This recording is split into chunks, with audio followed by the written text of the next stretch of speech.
শুরুটা হয় 2010 সালের সময়কে দেখিয়ে, যেখানে আটলান্টিক মহাসাগরের একটি দ্বীপে আমরা একটি হাইটেক ল্যাব দেখতে পাই, যেখানে ইঞ্জিন কর্পোরেশন তাদের বিজ্ঞানী এবং ইঞ্জিনিয়ারদের সাহায্যে ডাইনোসরের রক্ত এবং ডিএনএতে পরিবর্তন আনার প্রক্রিয়া শুরু করে। এটাকে মিউটেশন বলা হয়। ইঞ্জিন কর্পোরেশন এখানে ডাইনোসর তৈরি করে ফেলেছে। তারা চায় যে ডাইনোসররা এই পরিবেশ এবং এই সময়ের নিজেদের মানিয়ে নিক। একই সাথে তারা তাদের আরও শক্তিশালী করতে চায়, যার জন্য তারা ক্রমাগত এক্সপেরিমেন্ট করতে থাকে। এই এক্সপেরিমেন্টের সময় তারা একটি টিউরেক্সের ডিএনএ পরিবর্তন করার চেষ্টা করে। তখনই সেখানে একজন কর্মীর দ্বারা ভুল হয়ে যায় এবং তার ভুলের কারণে সেখানে একটি ভয়ঙ্কর বিপর্যয় নেমে আসে। এই পুরো প্রক্রিয়া চলাকালীন মেশিনগুলোতে সমস্যা দেখা দেয়। টিরেক্স এখন একটি নতুন বিপজ্জনক মনস্টারের রূপ নিয়েছে। সে জেগে ওঠে, এরপর সে পুরো ল্যাবের ধ্বংসযজ্ঞ চালায় আর বিজ্ঞানীদের মেরে ফেলে। সবাইকে এই জায়গা ছেড়ে যেতে হয়। পুরো ল্যাবের রহস্য এবং এখানে যা কিছু হয়েছে তার সময়ের সাথে সাথে চাপা পড়ে যায়। 17 বছর পর্যন্ত কেউ দ্বীপে আসে না। 17 বছর পর আমরা মার্টিন নামের এক লোককে দেখি। সে একটি অনেক বড় ফার্মাসিউটিক্যাল কোম্পানিতে হাই লেভেল এক্সিকিউটিভ। কোম্পানির নাম পাকাতজেনিক্স। এই কোম্পানি বিশ্বের সবচেয়ে মারাত্মক রোগের চিকিৎসা খোঁজার জন্য বিখ্যাত। কিন্তু এই মুহূর্তে বিশ্ব আরও একটি নতুন গুরুতর স্বাস্থ্য সমস্যায় ভুগছে। একটি অদ্ভুত এবং দ্রুত ছড়িয়ে পড়া হৃদরোগ, যা সাধারণ মানুষের জন্য এখন স্বাভাবিক হয়ে উঠেছে। পাকাতজেনিক্সের রিসার্চ ডিপার্টমেন্ট আশঙ্কা করে যে আগামী কয়েক বছরের মধ্যে এই রোগটি বিশ্বের 20% জনসংখ্যাকে গ্রাস করবে। অর্থাৎ প্রতি 5 জনের মধ্যে একজন এই রোগে আক্রান্ত হবে। এবং এমন পরিস্থিতিতে যদি কোনো কোম্পানি এই রোগের চিকিৎসা খুঁজে বের করে, তাহলে তার ওষুধের চাহিদা সারা বিশ্বে প্রচুর পরিমাণে বেড়ে যাবে। এই জন্য এই কোম্পানি একটি নতুন মিশন শুরু করে। এমন একটি মিশন যেটা কেবল তাদের শুধু মেডিকেল সায়েন্স বিপ্লব আনার সুযোগই দিবে না, বরং $বিলিয়ন আয়ও করাবে। এখন কোম্পানি যখন এই বিষয়ে গভীরভাবে গবেষণা করে, তখন তারা একটি চমকপ্রদ সম্ভাবনা দেখতে পায়। আর সেটা হলো ডাইনোসর। কারণ তাদের শরীর অনেক বড় এবং তাদের শরীর অনুযায়ী তাদের হার্টও হয় এবং এর চারপাশে মোটা মোটা মাংসপেশি থাকে, যেখান থেকে রক্ত সঞ্চালনের পুরো সিস্টেমটি পরিচালিত হয়। আসলে এই সবকিছু মানুষের হৃদরোগের চিকিৎসার জন্য এক অন্যান্য মডেল। পাকাতজেনিক্স বিশ্বাস করে যে যদি আমরা ডাইনোসরের রক্ত সংগ্রহ করতে পারি, বিশেষ করে তাদের হৃৎপিণ্ডের কোষের সাথে যুক্ত জৈব কাঠামো, তাহলে তা দিয়ে একটি কার্যকর ওষুধ তৈরি করা যাবে, যেটাই মারাত্মক রোগকে মূল থেকে নির্মূল করে দিবে। তাই এই ঝুঁকিপূর্ণ মিশনটি সম্পূর্ণ করার জন্য কোম্পানি পুরো দায়িত্ব মার্টিনকে দেয়। তাকে একটি টাস্কও দেওয়া হয়, আর সেটি হলো 3টি ভিন্ন প্রজাতির ডাইনোসরের রক্ত নিয়ে আসা, যার মধ্যে একটি সমতল ভূমিতে চলাচল করে, দ্বিতীয়টি পানিতে থাকে এবং তৃতীয়টি বাতাসে উড়ে। অর্থাৎ এই মিশনের জন্য তাকে 3 ধরনের ডাইনোসরের প্রজাতিকে ট্র্যাক করতে হবে আর তাদের ধরে রক্তের নমুনা সংগ্রহ করতে হবে। কিন্তু এই কাজটা এত সহজ নয়, কারণ এই ডাইনোসররা বিশ্বের সবচেয়ে বিপজ্জনক এবং নিষিদ্ধ এলাকায় বাস করে। মার্টিন জানে যে এই মিশন সে একা করতে পারবে না, তাই সে কিছু বিশেষজ্ঞের একটি দল গঠনের সিদ্ধান্ত নেয়। এই কারণে সে প্রথমে জোরারের সাথে দেখা করে, যে আসলে একজন প্রাক্তন বিশেষ বাহিনীর কমান্ডো। জোরা শুধু একজন সৈনিকই নয়, বরং সে জঙ্গলে টিকে থাকা এবং হাইটেক অস্ত্রের ব্যবহার করার পাশাপাশি সব ধরনের বিপদ মোকাবেলা করতে পারে। আর এই কারণে মার্টিন মনে করে যে এই মিশন যদি তার সাথে মিলে কেউ শেষ করতে পারে, তাহলে সে হলো জোরা। জোরাকে নিজের দলে অন্তর্ভুক্ত করার জন্য মার্টিন তাকে সরাসরি $10 মিলিয়ন অফার দেয়, যা সত্যি অনেক বড় একটি অঙ্ক। কিন্তু জোরাকে এর চেয়ে বেশি আকর্ষণ করে এই মিশনের অ্যাডভেঞ্চার। মার্টিন যখন তাকে পুরো মিশনের বিস্তারিত জানায়, তখন তাকে পরিষ্কার করে দেয় যে এই সব কিছু সম্পূর্ণ আনঅফিশিয়ালভাবে হবে। অর্থাৎ এটি একটি সিক্রেট অপারেশন, যার জন্য কোনো সরকারি অনুমতি নেই এবং কোনো নিরাপত্তাও নেই। আর এটাই এই মিশনের সবচেয়ে বড় চ্যালেঞ্জ, কারণ কোনো দেশের সরকারই ডাইনোসরের এলাকায় যাওয়ারও অনুমতি দেয় না। এই মিশনের সফলতা এই বিষয়ের উপর নির্ভর করে যে তাদের পুরো দল গোপনে সেই এলাকায় প্রবেশ করবে যেখানে ডাইনোসর আছে, এবং তাদের রক্তের নমুনা নিয়ে ধরা না পড়ে সেখান থেকে বেরিয়ে আসবে। এখন জোরা দলে যোগ দিয়েছে, কিন্তু মার্টিন আরও একজনকে তার দলে অন্তর্ভুক্ত করতে চায়। আর সে হলো ডক্টর হেনরি, যে একজন প্যালিওন্টোলজিস্ট, অর্থাৎ এমন একজন বিজ্ঞানী যে পুরনো বিষয় নিয়ে গবেষণা করে। তার ডাইনোসরের সম্পর্কে অনেক গভীর জ্ঞান রয়েছে। আর যখন হেনরিকে সে পুরো মিশনের ব্যাপারে বলে, তখন সে এই মিশনে যোগ দেয়। হেনরি জানে তাদের যে 3 ডাইনোসর চাই, তাদের মধ্যে হচ্ছে মোসাসরাস, যে থাকে সমুদ্রে, তারপর হচ্ছে টাইটানোসরাস, যাকে আমরা পাবো মাটিতে, আর সর্বশেষ আকাশে পাবো আমরা ক্যাটজল কোয়াটলেস ডাইনোসরকে। এটা সবার বড় ডাইনোসর। এরা সবাই 100 বছরের উপরে বেঁচে থাকে। আসলে হেনরির টাকার কোনো লোভ নেই, বরং সে ডাইনোসরদের কাছ থেকে দেখতে চায়। কিন্তু এত বড় মিশনের জন্য 3 জন যথেষ্ট নয়। তাই জোরা তার আরও 2 জন সঙ্গীর সাথে মার্টিনের পরিচয় করিয়ে দেয়, যারা আগে জোরের সাথে কাজ করেছে। এদের মধ্যে একজন ফাইটার ববি এবং অন্যজন নেভিগেটর ডাঙ্কান। মার্টিন এই 2 জনকে তার দলে অন্তর্ভুক্ত করে নেই, এবং এখন এই পুরো দলে 5 জন সদস্য হয়েছে। ডাঙ্কানের কাছে তার বোট আছে, কিন্তু তারা সেই দ্বীপ থেকে রওনা হওয়ার আগেই ডাঙ্কান তার আরও 2 সঙ্গীকে ডেকে নেয়, যাদের মধ্যে একজন মেয়ে, যার নাম নিনা, সেও একজন ফাইটার, এবং অন্যজন একজন অভিজ্ঞ নাবিক। আর এখন এই 7 জন সে দ্বীপের দিকে এগিয়ে চলে। ছোট্ট একটা ব্রেক দিয়ে আবার মূল ভিডিওতে ফিরে যাচ্ছি। বর্তমানে বিশ্বের অন্যতম জনপ্রিয় বিশ্বস্ত অনলাইন বুকমেকার প্ল্যাটফর্মের সাথে তোমাদের পরিচয় করে দিতে চাই, যার অফিসিয়াল পার্টনার হচ্ছে সিরিয়া এবং পিএসজি। এই অ্যাপে তুমি সমস্ত লাইভ ম্যাচের ফলাফল এবং লাইভ ম্যাচ দেখতে পারবে, এমনকি তুমি স্কোর অনুমান করতে পারবে।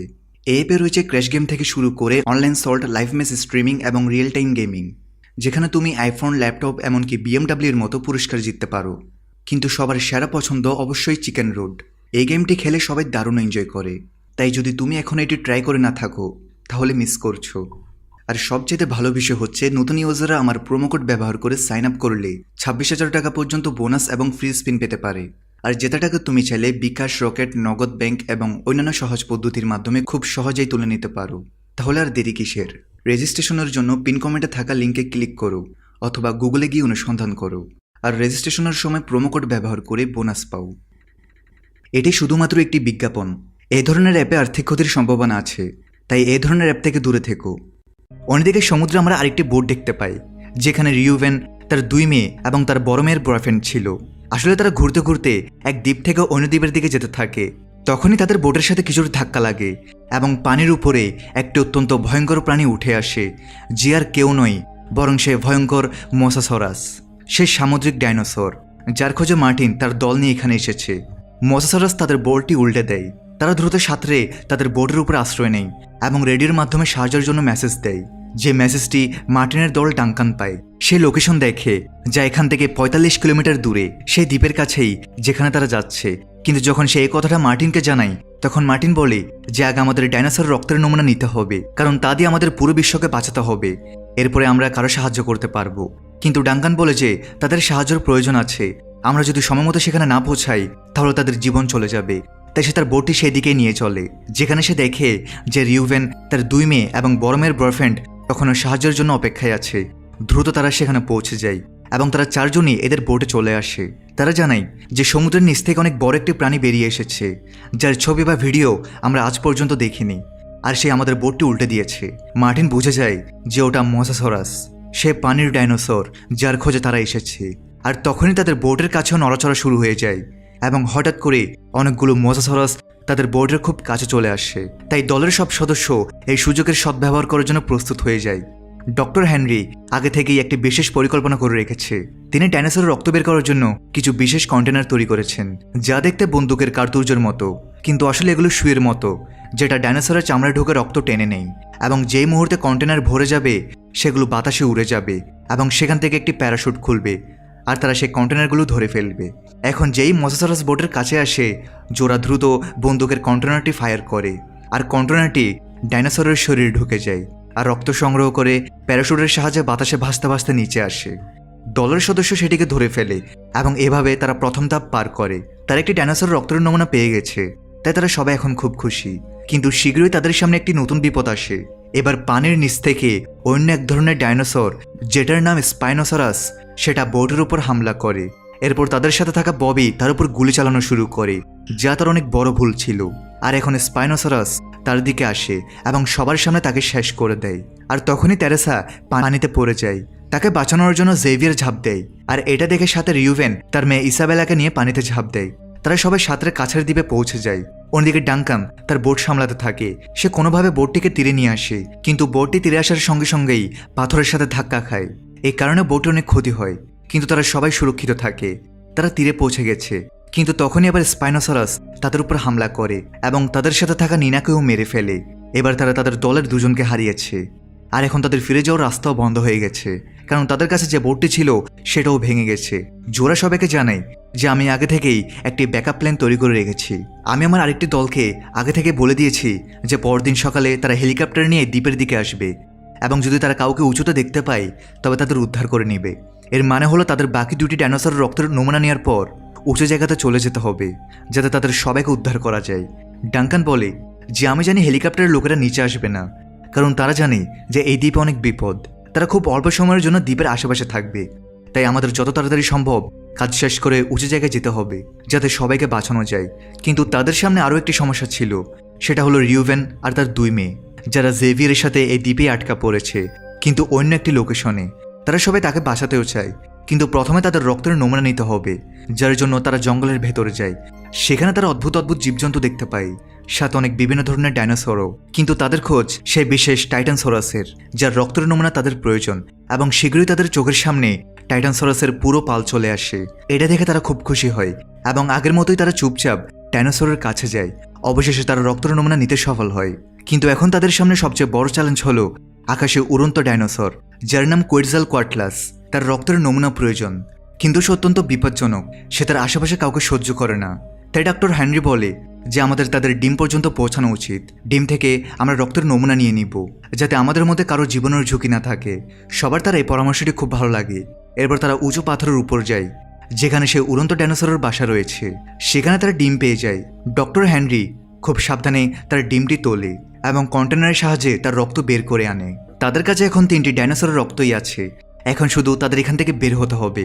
কিন্তু তারা এখান থেকে বের হওয়ার আগেই কোয়েটজালকোয়াটলাস সেখানে চলে আসে, আর তাদের নিজের বাসার কাছে দেখে সে খুব রেগে যায়। ডাইনোসর তাদের উপর হামলা করে এবং সেই নাবিককে তার থাবায় ধরে মেরে ফেলে। আর এই সুযোগের সদ্ব্যবহার করে জোরা, ডাঙ্কান এবং হেনরি তারা সেখান থেকে পালাতে সফল হয়। সন্ধ্যা নাগাদ তারা দ্বীপের সেই পুরনো ল্যাবে পৌঁছে যায়, যেখানে তারা সেই পরিবারটিকে খুঁজে পায় যারা অন্য বোটে ছিল।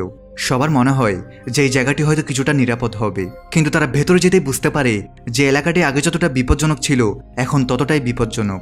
এখানে এখন অনেক মিউটেড ডাইনোসর আছে, আর সেগুলো তাদের উপর আক্রমণ করে। কিন্তু ভাগ্যক্রমে তারা সবাই সেখান থেকে বেঁচে পালাতে সফল হয়। কিন্তু মার্টিন, যে এখন পর্যন্ত দলের লিডার ছিল, সে হঠাৎ করে বদলে যায়। যে মুহূর্তে সে নিশ্চিত হয় যে 3 রক্তের নমুনাই তার কাছে আছে, সে তার পকেট থেকে বন্দুক বের করে এবং পুরো দলের দিকে তাক করে। সে সবাইকে হুমকি দেয় যে এখন এই মিশন শুধু তার, এবং যদি কেউ তার মাঝে আসে তবে সে তাকে মেরে ফেলবে। কিন্তু তাদের সবার ভাগ্যে অন্য কিছুই লেখা ছিল, কারণ ঠিক সময় সেখানে একটি বিশাল মিউটেড টিরেক্স চলে আসে। এটা সেই ডাইনোসর যে বহু বছর আগে যখন এই ল্যাবটি ধ্বংস হয়ে গিয়েছিল তখন থেকে এখানে ছিল, এবং সে আগে থেকে আরো ভয়ঙ্কর রূপ নিয়ে সামনে আসে। সে সরাসরি মার্টিনের উপর হামলা করে এবং তাকে গিলে ফেলে। এই হামলার সময় মার্টিনের হাত থেকে রক্তের নমুনার কন্টেনারটি পড়ে যায় এবং জোড়া দ্রুত সেটা তুলে সুরক্ষিত করে। আকাশে তাদের সাহায্যের জন্য হেলিকপ্টারও চলে আসে, কিন্তু টিরেক্স অত্যন্ত বিপজ্জনক। সে হেলিকপ্টারের শব্দ তাকে আকৃষ্ট করে, আর সে হেলিকপ্টারটিকে তার চোয়ালে চেপে ধরে। এতে করে পাইলটের মৃত্যু হয়। তখনই তারা সেখানে একটি জাহাজ দেখতে পায়, যেটা ইঞ্জিন কোম্পানি ব্যবহার করত। তারা দ্রুত সেই জাহাজে চড়ে যায়। অ্যানা সেটাকে স্টার্ট করে সেখান থেকে বের হওয়ার চেষ্টা করে, তবে টিরেক্স আবারও তাদের উপর হামলা করে দেয়। ডাঙ্কানের মনে পড়ে যে টিরেক্স আলোর দিকে আকৃষ্ট হয়, তাই সে একটি ফ্লেয়ার গান বের করে এবং নিজে জাহাজ থেকে দূরে গিয়ে সেটিকে চালিয়ে দেয়। এতে করে টিরেক্সের মনোযোগ অন্যদিকে চলে যায়। সে সেই আলোর দিকে পিছু নেয়, যেটা ডাঙ্কানের হাতে আছে। নিজের জীবনের পরোয়া করে না, সে নিজের জীবন দিয়েই তার সঙ্গীদের বাঁচাতে চায়। যদিও জোরা তাকে ফিরে আসতে বলে, কিন্তু সে বলে এটা করা জরুরি, না হয় সবাই মরবে, সাথে পৃথিবীর সবাই হৃদরোগে আক্রান্ত হয়ে পড়বে। এবার জাহাজটি ধীরে ধীরে দ্বীপ থেকে দূরে যেতে থাকে এবং তখনই ফ্লেয়ারের আলো নিভে যায়। জোরার মনে হয় যে ডাঙ্কান আর পৃথিবীতে নেই। টিরেক্সও জঙ্গলের দিকে ফিরে যায়, কিন্তু কিছুক্ষণ পরেই আরেকটি ফ্লেয়ার আকাশে জ্বলে ওঠে এবং এটি এই সংকেত দেয় যে ডাঙ্কান এখনো বেঁচে আছে।